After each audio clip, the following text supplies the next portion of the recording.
जाहे बेधी राखे राम, जाहे बेधी राखे राम, अरे ताही बेधी रही और सीताराम, सीताराम, सीताराम कहिए, सीताराम, सीताराम, सीताराम कहिए। जाहि विधि राखे राम, ताहि विधि रही और सीताराम, सीताराम, सीताराम कहिए। भारत माता और हिसाली वाली मैया को मेरा प्रणाम। पावन चिंतन धारा आश्रम की ओर से सभी को जय श्री राम। श्री वाल्मीकि कृत रामायण एक धार्मिक ऐतिहासिक महाकाव्य में मैं अयोध्या कांड का भक्ति भाव से पठन करती हूँ। निवेदन है कि आप भी श्रद्धा भाव से इसका श्रवण करें। ओम श्री गणेशाय नमः। ओम श्री सरस्वते नमः। ओम श्री हनुमते नमः। ओम श्री गुरुवे नमः। श्री सियावर राम शरणागतम्।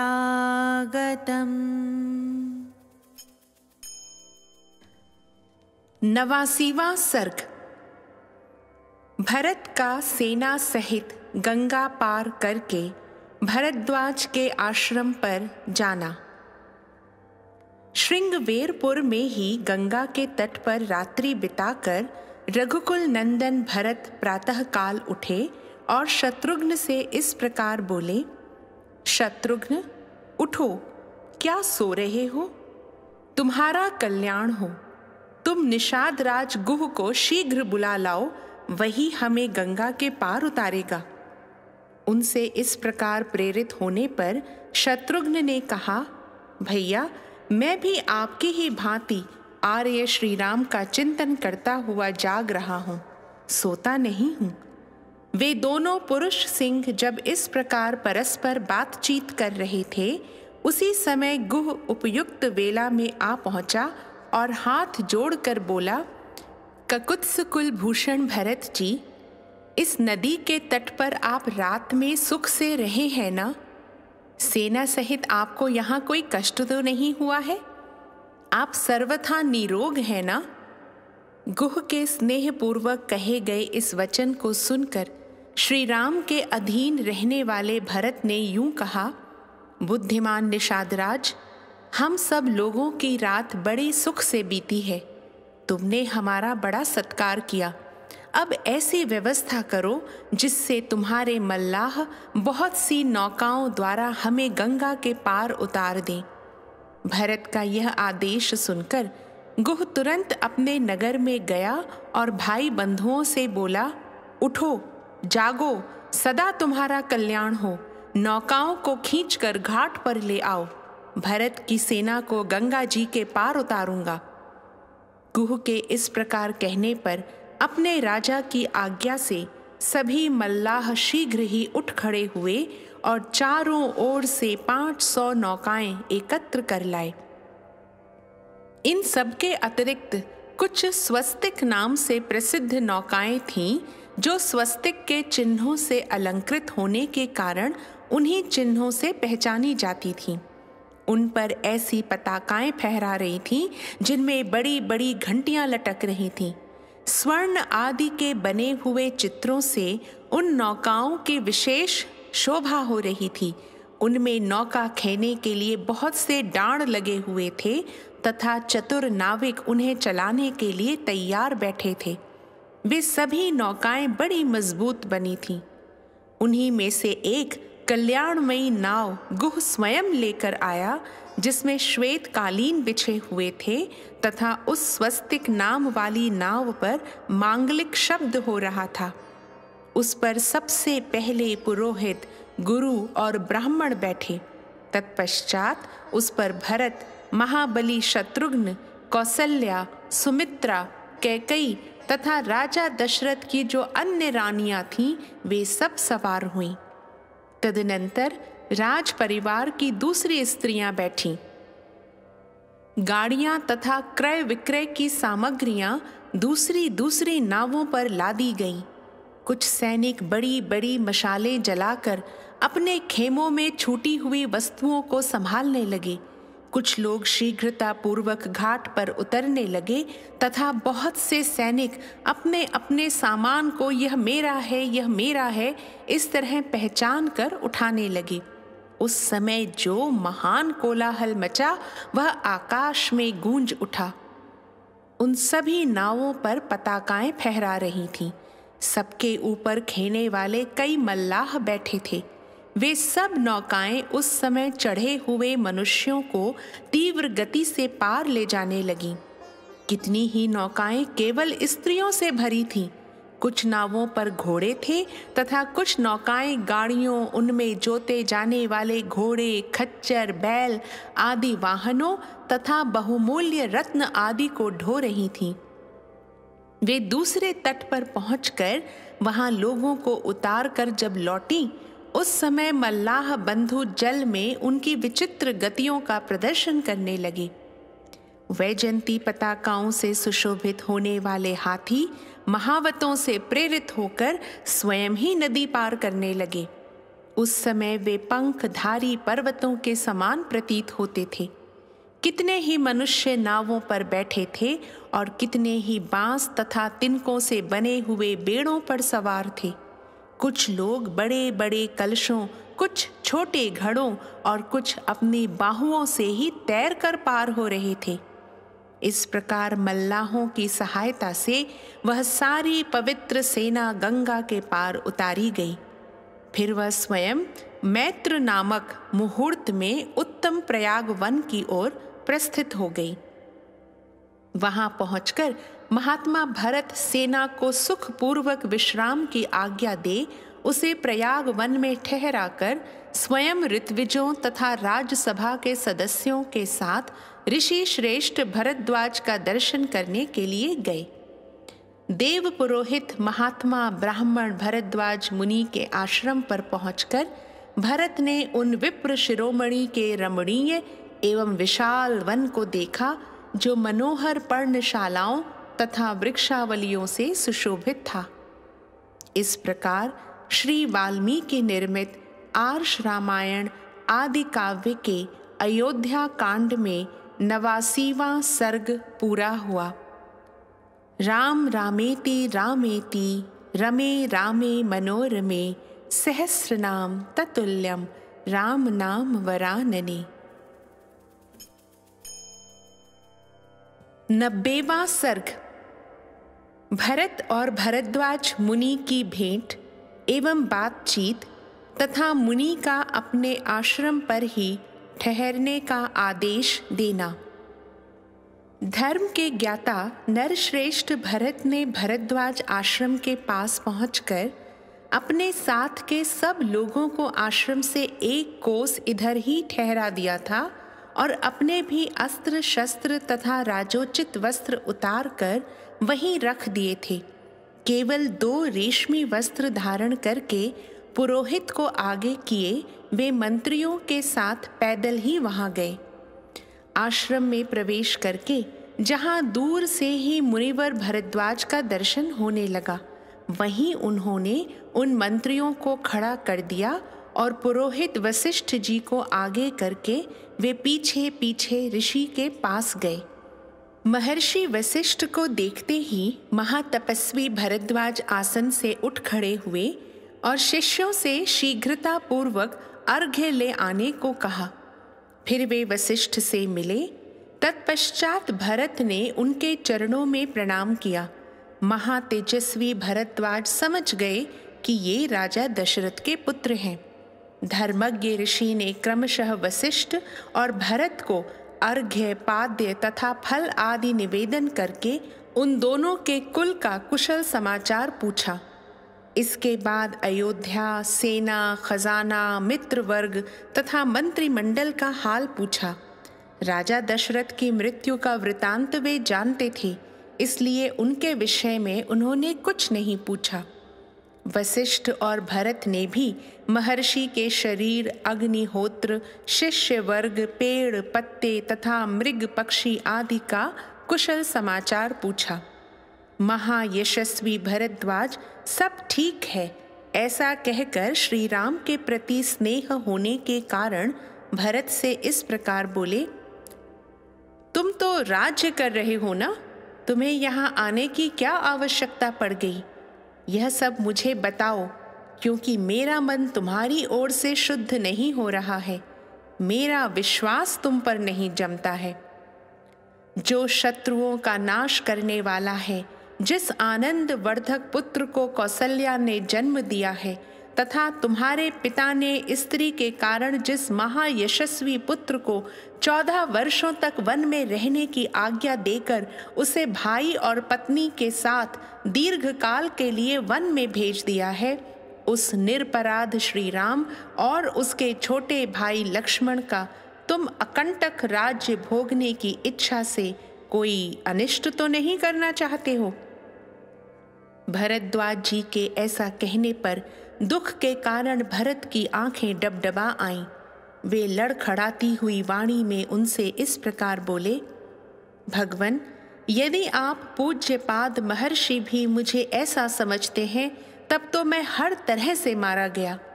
यह मैं निश्चित रूप से जानता हूँ कि श्री राम के वनवास में मेरी ओर से कोई अपराध नहीं हुआ है, अतः आप मुझसे ऐसी कठोर बात न कहें।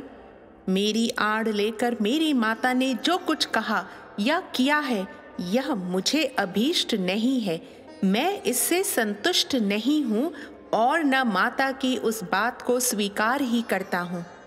मैं तो उन पुरुष सिंह श्री राम को प्रसन्न करके अयोध्या में लौटा लाने और उनके चरणों की वंदना करने के लिए जा रहा हूँ। इसी उद्देश्य से मैं यहाँ आया हूँ। ऐसा समझकर आपको मुझ पर कृपा करनी चाहिए। भगवन, आप मुझे बताइए कि इस समय महाराज श्री राम कहाँ हैं?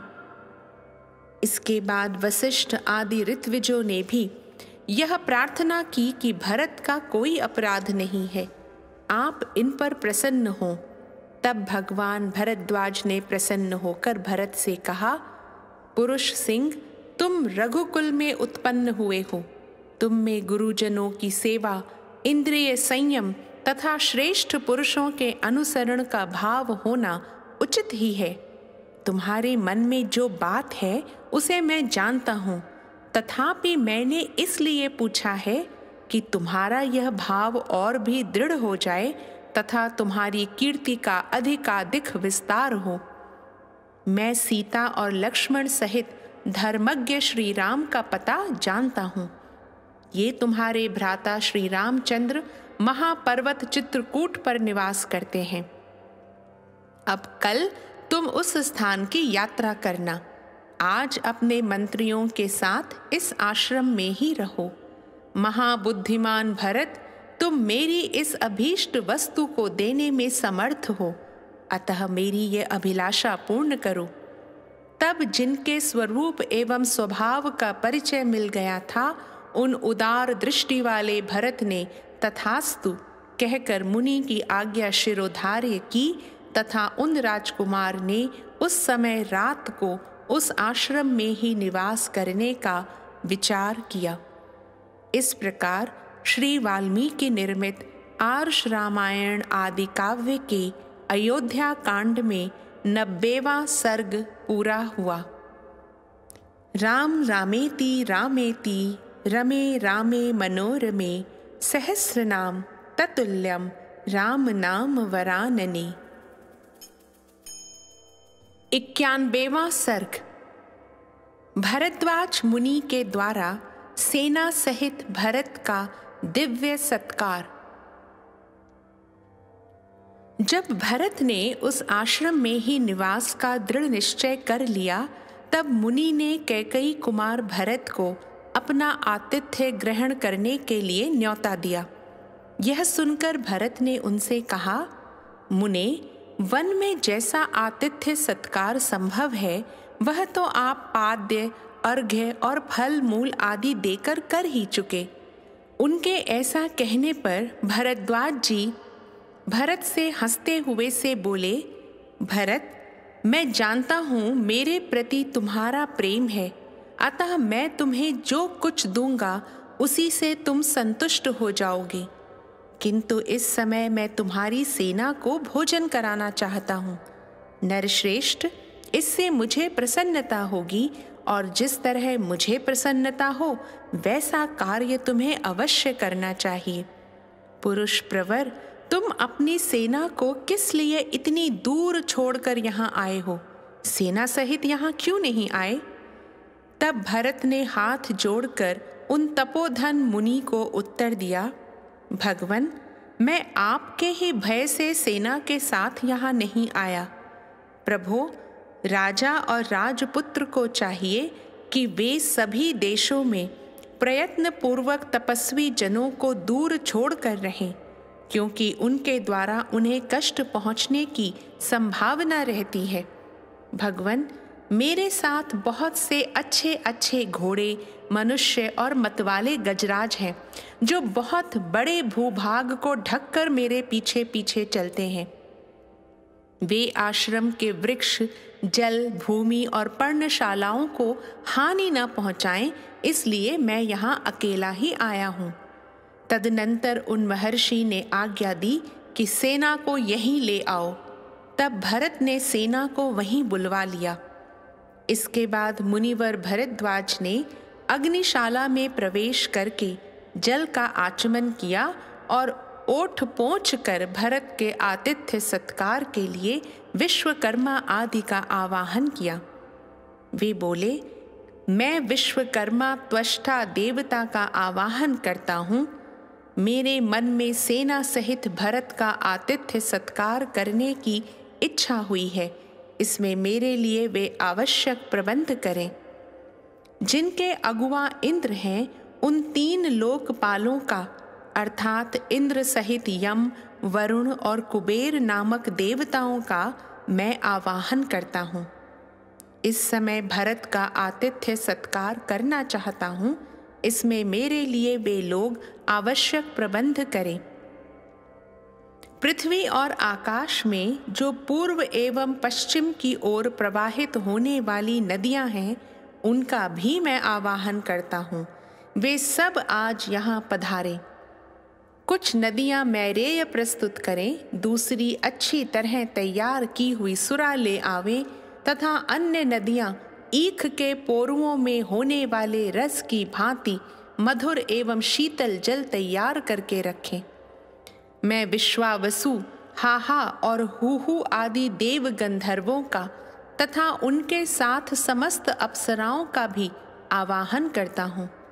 घृताची, विश्वाची, मिश्रकेशी, अलम्बुषा, नागदत्ता, हेमा, सोमा तथा अद्रिकृत स्थली अथवा पर्वत पर निवास करने वाली सोमा का भी मैं आवाहन करता हूँ।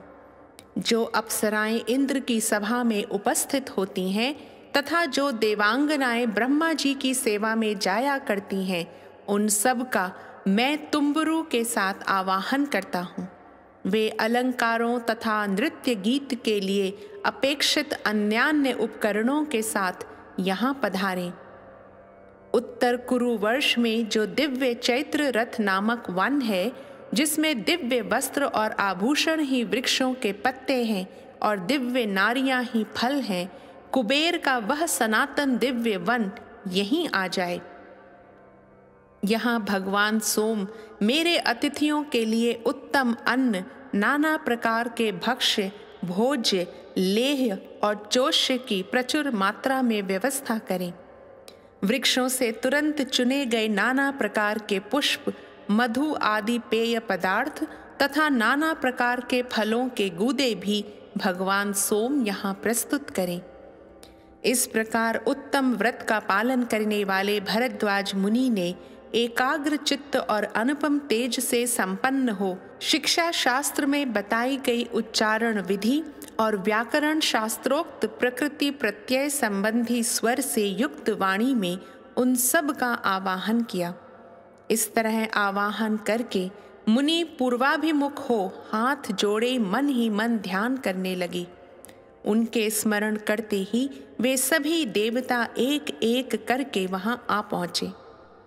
फिर तो वहां मलय और दुर्दुर नामक पर्वतों का स्पर्श करके बहने वाली अत्यंत प्रिय और सुखदायिनी हवा धीरे धीरे चलने लगी, जो स्पर्श मात्र से शरीर के पसीने को सुखा देने वाली थी। तत्पश्चात मेघगण दिव्य पुष्पों की वर्षा करने लगे। संपूर्ण दिशाओं में देवताओं की दुंदुभियों का मधुर शब्द सुनाई देने लगा। उत्तम वायु चलने लगी। अप्सराओं के समुदायों का नृत्य होने लगा। देव गंधर्व गाने लगे और सब ओर वीणाओं की स्वर लहरियां फैल गईं। संगीत का वह शब्द पृथ्वी, आकाश तथा प्राणियों के कर्ण कुहरों में प्रविष्ट होकर गूंजने लगा। आरोह अवरोह से युक्त वह शब्द कोमल एवं मधुर था। समताल से विशिष्ट और लयगुण से संपन्न था। इस प्रकार मनुष्यों के कानों को सुख देने वाला वह दिव्य शब्द हो ही रहा था कि भरत की सेना को विश्वकर्मा का निर्माण कौशल दिखाई पड़ा। चारों ओर 5 योजन तक की भूमि समतल हो गई। उस पर नीलम और वैदूर्य मणि के समान नाना प्रकार की घनी घास छा रही थी। स्थान स्थान पर बेल, कैथ, कटहल, आंवला, बिजौरा तथा आम के वृक्ष लगे थे, जो फलों से सुशोभित हो रहे थे। उत्तर कुरु वर्ष से दिव्य भोग सामग्रियों से संपन्न चैत्र रथ नामक वन वहां आ गया। साथ ही वहां की रमणीय नदियां भी आ पहुंची, जो बहुसंख्यक तटवर्ती वृक्षों से घिरी हुई थीं। उज्ज्वल 4-4 कमरों से युक्त गृह अथवा गृह युक्त चबूतरे तैयार हो गए। हाथी और घोड़ों के रहने के लिए शालाएं बन गईं। अट्टालिकाओं तथा 7 मंजिले महलों से युक्त सुंदर नगर द्वार भी निर्मित हो गए। राज परिवार के लिए बना हुआ सुंदर द्वार से युक्त दिव्य भवन श्वेत बादलों के समान शोभा पा रहा था। उसे सफेद फूलों की मालाओं से सजाया और दिव्य सुगंधित जल से सींचा गया था। वह महल चौकोना तथा बहुत बड़ा था। उसमें संकीर्णता का अनुभव नहीं होता था। उसमें सोने, बैठने और सवारियों के रहने के लिए अलग अलग स्थान थे। वहां सब प्रकार के दिव्य रस, दिव्य भोजन और दिव्य वस्त्र प्रस्तुत थे। सब तरह के अन्न और धुले हुए स्वच्छ पात्र रखे गए थे। उस सुंदर भवन में कहीं बैठने के लिए सब प्रकार के आसन उपस्थित थे और कहीं सोने के लिए सुंदर शैय्याएं बिछी थीं। महर्षि भरद्वाज की आज्ञा से कैकेयी पुत्र महाबाहु भरत ने नाना प्रकार के रत्नों से भरे हुए उस महल में प्रवेश किया। उनके साथ साथ पुरोहित और मंत्री भी उसमें गए। उस भवन का निर्माण कौशल देखकर उन सब लोगों को बड़ी प्रसन्नता हुई।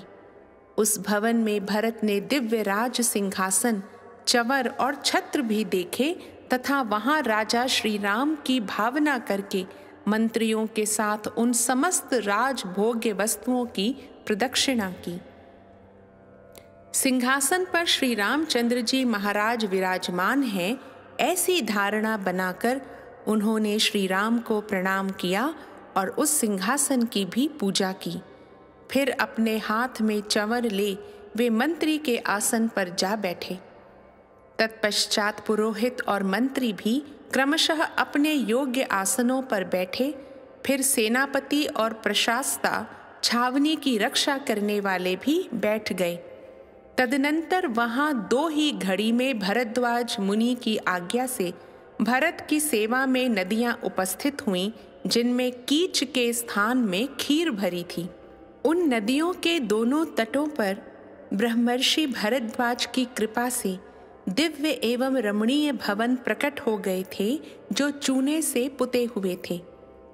उसी मुहूर्त में ब्रह्मा जी की भेजी हुई दिव्य आभूषणों से विभूषित 20,000 दिव्यांगनाएं वहां आईं। इसी तरह सुवर्ण, मणि, मुक्ता और मूंगों के आभूषणों से सुशोभित कुबेर की भेजी हुई 20,000 दिव्य महिलाएं भी वहां उपस्थित हुईं, जिनका स्पर्श पाकर पुरुष उन्माद ग्रस्त सा दिखाई देता है। इनके सिवा नंदन वन से 20,000 अप्सराएं भी आईं। नारद, तुम्बुरु और गोप अपनी कांति से सूर्य के समान प्रकाशित होते थे। ये तीनों गंधर्व राज भरत के सामने गीत गाने लगे। अलम्बुषा, मिश्रकेशी, पुंडरीका और वामना, ये 4 अप्सराएं भरद्वाज मुनि की आज्ञा से भरत के समीप नृत्य करने लगी। जो फूल देवताओं के उद्यानों में और जो चैत्र रथ वन में हुआ करते हैं, वे महर्षि भरद्वाज के प्रताप से प्रयाग में दिखाई देने लगे। भरद्वाज मुनि के तेज से बेल के वृक्ष मृदंग बजाते, बहेड़े के पेड़ शम्या नामक ताल देते और पीपल के वृक्ष वहां नृत्य करते थे। तदनंतर देवदारू, ताल, तिलक और तमाल नामक वृक्ष कुबड़े और बौने बनकर बड़े हर्ष के साथ भरत की सेवा में उपस्थित हुए। शिंशपा, आमलकी और जम्बू आदि स्त्रीलिंग वृक्ष तथा मालती, मल्लिका और जाति आदि वन की लताएं नारी का रूप धारण करके भरद्वाज मुनि के आश्रम में आ बसीं।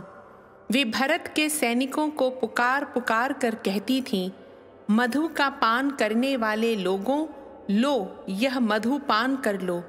तुम में से जिन्हें भूख लगी हो वे सब लोग यह खीर खाओ और परम पवित्र फलों के गूदे भी प्रस्तुत हैं, इनका आस्वादन करो। जिसकी जो इच्छा हो वही भोजन करो। 7-8 तरुणी स्त्रियां मिलकर एक एक पुरुष को नदी के मनोहर तटों पर उपटन लगा लगा कर नहलाती थीं। बड़े बड़े नेत्रों वाली सुंदरी रमणियां अतिथियों का पैर दबाने के लिए आई थीं। वे उनके भीगे हुए अंगों को वस्त्रों से पोंछकर शुद्ध वस्त्र धारण कराकर उन्हें स्वादिष्ट पेय, दूध आदि पिलाती थीं।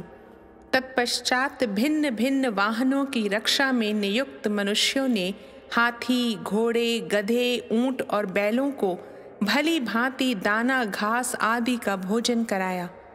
इक्ष्वाकु कुल के श्रेष्ठ योद्धाओं की सवारी में आने वाले वाहनों को वे महाबली वाहन रक्षक, जिन्हें महर्षि ने सेवा के लिए नियुक्त किया था, प्रेरणा दे देकर गन्ने के टुकड़े और मधु मिश्रित लावे खिलाते थे।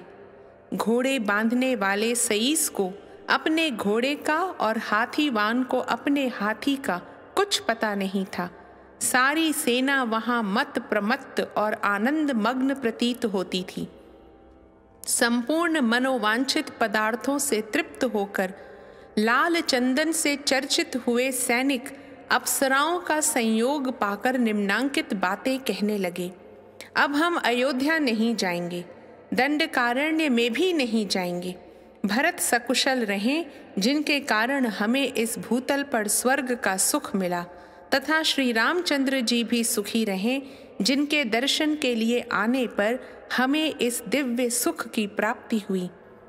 इस प्रकार पैदल सैनिक तथा हाथी सवार, घुड़सवार, सईस और महावत आदि उस सत्कार को पाकर स्वच्छंद हो उपर्युक्त बातें कहने लगे।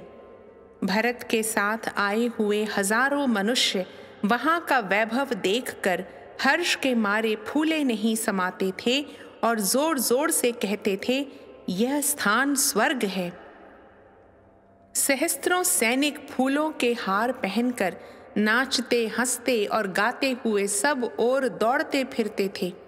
उस अमृत के समान स्वादिष्ट अन्न का भोजन कर चुकने पर भी उन दिव्य भक्ष्य पदार्थों को देखकर उन्हें पुनः भोजन करने की इच्छा हो जाती थी। दास दासियां, सैनिकों की स्त्रियां और सैनिक सब के सब नूतन वस्त्र धारण करके सब प्रकार से अत्यंत प्रसन्न हो गए थे। हाथी, घोड़े, गधे, ऊंट, बैल, मृग तथा पक्षी भी वहां पूर्ण तृप्त हो गए थे अतः कोई दूसरी किसी वस्तु की इच्छा नहीं करता था।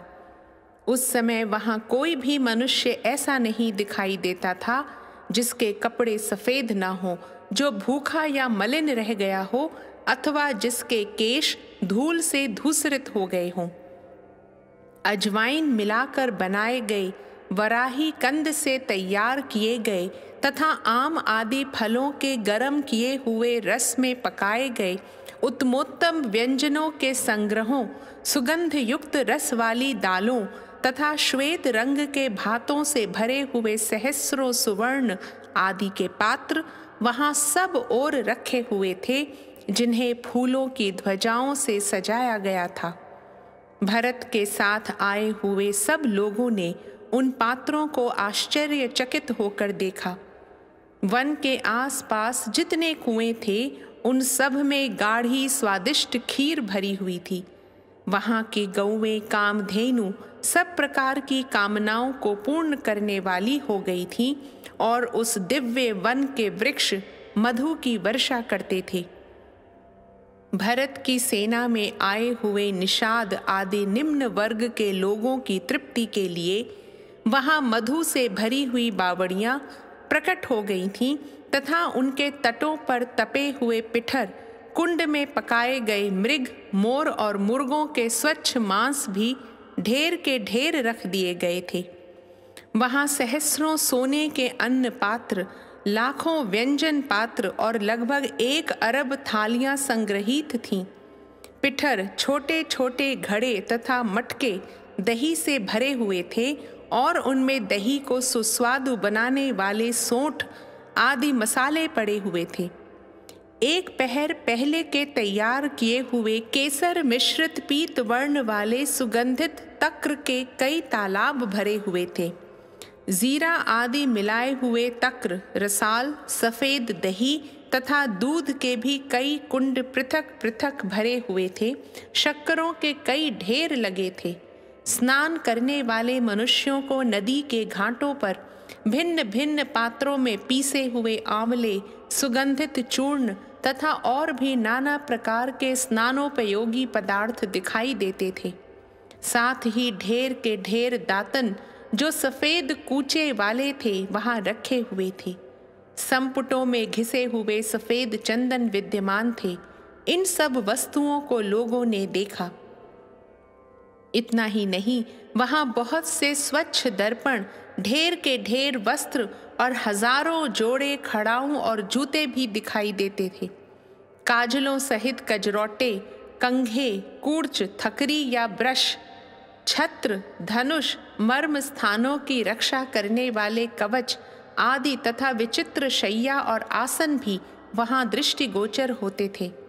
गधे, ऊंट, हाथी और घोड़ों के पानी पीने के लिए कई जलाशय भरे थे, जिनके घाट बड़े सुंदर और सुखपूर्वक उतरने योग्य थे। उन जलाशयों में कमल और उत्पल शोभा पा रहे थे। उनका जल आकाश के समान स्वच्छ था तथा उनमें सुखपूर्वक तैरा जा सकता था। पशुओं के खाने के लिए वहाँ सब ओर नील वैदूर्य मणि के समान रंग वाली हरी एवं कोमल घास की ढेरियां लगी थीं। उन सब लोगों ने वे सारी वस्तुएं देखीं। महर्षि भरद्वाज के द्वारा सेना सहित भरत का किया हुआ वह अनिर्वचनीय आतिथ्य सत्कार अद्भुत और स्वप्न के समान था। उसे देखकर वे सब मनुष्य आश्चर्यचकित हो उठे। जैसे देवता नंदन वन में विहार करते हैं, उसी प्रकार भरद्वाज मुनि के रमणीय आश्रम में यथेष्ट क्रीड़ा विहार करते हुए उन लोगों की वह रात्रि बड़े सुख से बीती। तत्पश्चात वे नदियाँ, गंधर्व और समस्त सुंदरी अप्सराएं भरद्वाज जी की आज्ञा ले जैसे आई थीं, उसी प्रकार लौट गई। सबेरा हो जाने पर भी लोग उसी प्रकार मधुपान से मत्त एवं उन्मत्त दिखाई देते थे। उनके अंगों पर दिव्य अगरु युक्त चंदन का लेप ज्यों का त्यों दृष्टिगोचर हो रहा था। मनुष्यों के उपभोग में लाए गए नाना प्रकार के दिव्य उत्तम पुष्पहार भी उसी अवस्था में पृथक पृथक बिखरे पड़े थे। इस प्रकार श्री वाल्मीकि निर्मित आर्ष रामायण आदि काव्य के अयोध्या कांड में 91वां सर्ग पूरा हुआ। राम रामेति रामेति रमे रामे मनोरमे सहस्रनाम ततुल्यम राम नाम वरानने।